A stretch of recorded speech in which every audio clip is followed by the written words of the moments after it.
हैदराबाद गॅझेटनुसार कुणबी प्रमाणपत्राचं वाटप कसं करावं याबाबत जिल्हाधिकारी कार्यालयाकडून कार्यशाळा झाली कर्मचाऱ्यांनी। आता प्रमाणपत्राचं वाटप केलं जाणार आहे, ही प्रक्रिया कशी असणार आहे आपण जाणून घेऊ। आपल्यासोबत आहेत निवासी उपजिल्हाधिकारी शोभा जाधव मॅडम।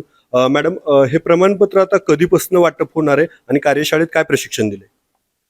जो शासन निर्णय आलेला आहे त्याच्या अनुषंगाने माननीय विभागीय आयुक्त साहेबांच्या त्याचप्रमाणे शासनाची सूचना होत्या, त्यानुसार आपण या ठिकाणी प्रेस नोट दिलेली आहे। त्यानंतर आज आपण जी ग्रामस्तरीय समिती आहे, तलाठी, ग्रामसेवक आणि कृषी सहाय्यक यांची आज आम्ही सविस्तर कार्यशाळा घेतलेली आहे। त्यांना स्थानिक चौकशी कशा पद्धतीने करायला पाहिजे, पंचनाम्यामध्ये कोणत्या बाबी नमूद असल्या पाहिजेत, याबाबतचं आम्ही सविस्तर प्रशिक्षण दिलेलं आहे। ही कमिटी चौकशी करून अहवाल तहसीलदारांकडे दाखल करेल। तहसीलदार वंशावळ ची जी समिती आहे तिथं वंशावळ जुळवेल आणि त्यानंतर हा जात प्रमाणपत्र मिळण्याबाबतचा जो प्रस्ताव आहे तो SDO कडे सादर केला जाईल।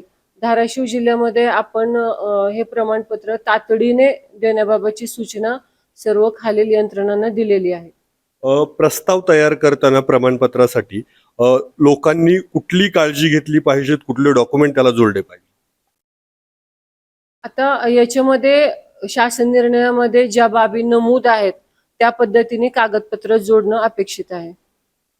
किती स्तरावर या कागदपत्राची छाननी होणार आहे आणि कुठल्या टप्प्यावर प्रमाणपत्राचं वाटप केलं जाईल?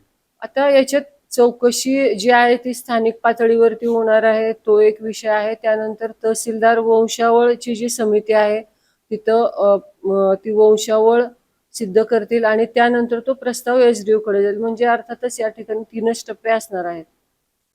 तर एकंदरच धाराशिवमध्ये आता प्रमाणपत्र प्रत्यक्षात वाटपाला लवकरच सुरुवात होतीये आणि 3 टप्प्यातून छाननी करून हे प्रमाणपत्र दिलं जाणार असल्याचं त्यांनी सांगितलं। अप्पासाहेब शेळके, ABP माझा, धाराशिव। ABP माझा, उघडा डोळे बघा नीट।